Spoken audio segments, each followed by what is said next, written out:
to us. We are still in Chapter 2. This is the 7th video, and in this video we're going to talk about the build, quality, and render settings for our Unity projects. Okay, so in this video we're going to take a look at, the process of building our application. So basically we finished our game and now we're ready to go ahead and build this thing and get it out there for people to play. So what you would do with Unity is you could come up to your file and then you're going to come over here to build settings. And so this opens up a dialog here, and you've got basically two categories or two sections here to this window.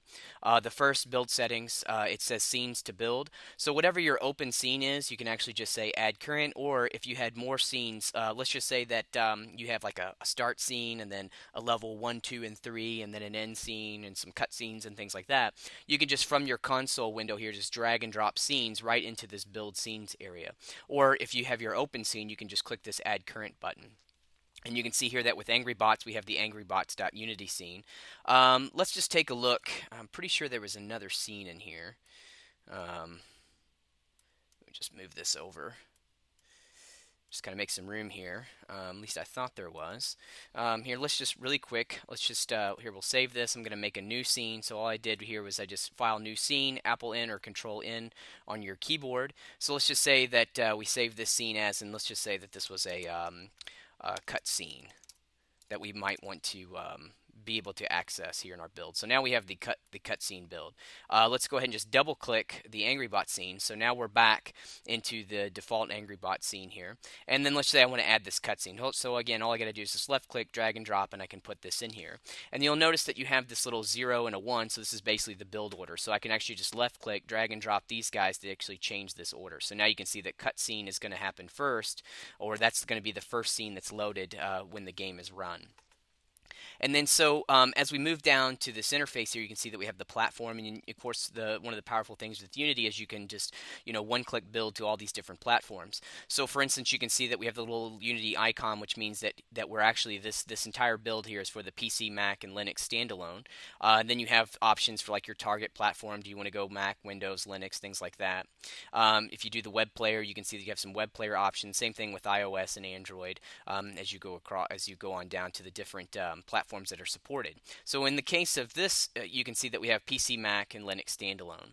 So this is what we're going to build to. Now, if I actually want to build the game, I can just click the build button, and it's going to compile a .app in the case of Mac OS X, or a .exe in case of Windows. Or you could hit build and run, which is going to build and then run your game. So typically before you do that, you might want to take a look at some player settings. So here we've got this button here called player settings. And if I click this, you can see that our inspector here, our context sensitive inspector, is going to come up with some player settings. So I'm going to go ahead and just close this window out. You can also get to this if you come up to Edit Project Settings. So underneath Project Settings is where you're going to have a couple different sections of the actual UI here that you're going to want to look at as you begin to build your game and as you get things together. So you can see that here we've got Player Settings. If we go ahead and take a look at some other things, we've got, for instance, quality settings. So let's just take a look at a couple of these, and we'll start with our player settings. So the player settings, you can see here you've got some things for like, this is the company name, this is the name of my product that I'm going to create. You can make some icons here in this section. And then as we go across this row, we have a row of buttons, and this is basically settings for web player. This is standalone builds. This is iOS and Android and so on as we go across. There's a lot of commonality between these settings here, but then some of it's going to be specific to that platform. So for instance, you basically can collapse these sections here by just clicking on the name.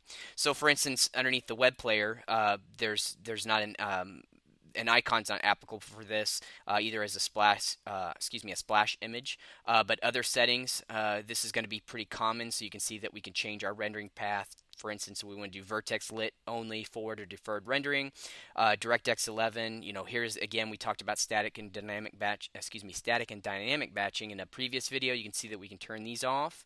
And then here's streaming for the web player. So you're going to see, like I said, some commonality in these guys, but then depending on the platform, some of this stuff may change. So for instance, let's go over here to our standalone. You can see that some of this stuff changed a little bit. Some things like API compatibility level, if you're using C Sharp, do you want to use the entire .NET 2 framework or just a subset of that? Again, you can see that we have our static and dynamic batching options. Color space and rendering is the same. Also, here we have icons, so we can create different level, different resolution icons. So one image in Unity, you drop in like say a high 1024 by 1024 image, and it's going to create all the various icons that it needs depending on the platform that it runs on. iOS, same thing. You can see here that you've got kind of Retina display graphics, and then it's going to come down to lower generation device graphics, and same thing with Android as well. And then again, if you're working on the say mobile platforms like iOS, and if you come over to your resolution presentation, you can see that you get options for how you're going to handle rotation. Is it going to default to landscape left or right? Will it handle auto rotation? So for instance, if this is on an iPad and you rotate the iPad, will the entire game view rotate for you? Do you want to turn off the status bar? Things like that. Android has the same thing here. So auto rotation, show loading indicators and things like that. So it's very common as you go across these settings. But here's where you'll actually set up a lot of the player settings. In a way, it's under project settings, I think it is, and player. But and I guess you could think of it like a player. Sometimes I had found that to be a little confusing because I felt like, well, am I setting up controls for the player? But you're not really. You're actually setting up your project settings. This, just kind of think of this player settings as really just your build settings.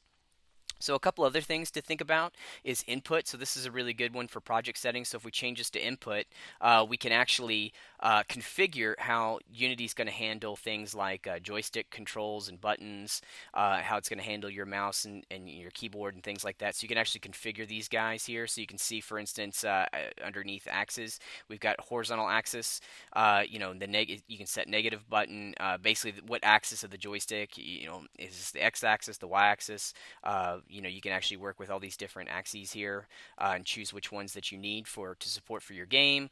Let's see, like the fire button, by default, that's the positive button's the left control.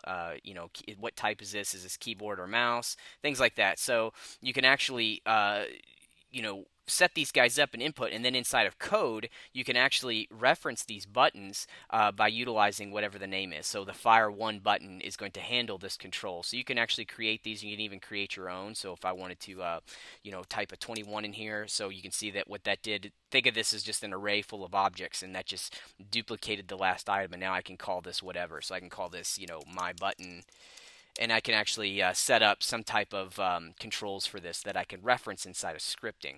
So Input Manager is actually a pretty big one that you'll probably use often. Again, moving on, we've got tags. We've looked at that in a previous video.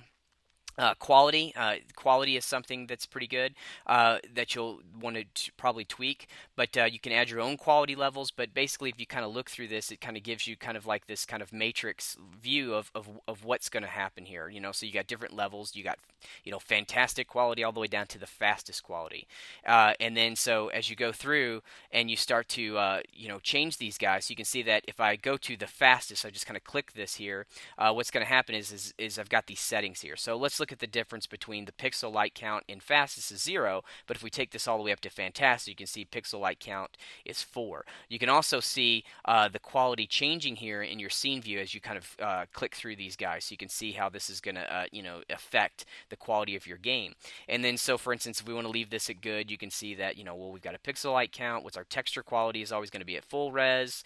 Are we going to disable shadow? So it's kind of like a global control for setting up your quality settings and how things are going to work within your game, all the way down to blend weights, two bones here, your vertical sync count and things like that. So again, this is under your project settings and your quality. Physics is another one here where you can actually do a global control of how physics is going to work, and basically kind of fine tune how that calculation is going to happen within your game.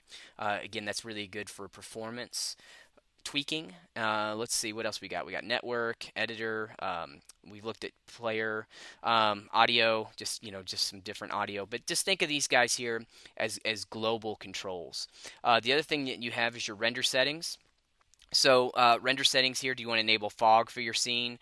You can see I can actually do this, and it's going to add a little bit of fog here to my scene. So let's say if I go ahead and just color this something red or maybe even green that you can see. Let's try something like the green kind of. This yellow kind of sticks out pretty good. So you can see that you can actually enable fog. This is a linear fog, so I can control the density, and I can also control the start and end of this guy. So for this fog, so you can see this, I start to have the fog start more of in a negative value as I start to kind of drag this over to the left. It's covering more of my scene as I pull it back to the right. It's kind of the start is happening away from the camera or the way away from what I'm actually viewing here in the scene. Let's go ahead and bring that back up here. I think we were at the render settings. So yeah, fog is really good for your games. Kind of gives it that atmospheric perspective. So you also have things like your ambient light. So you can set like a global ambient light if you want to use something like that. This game's not using that, but that's what we'll do.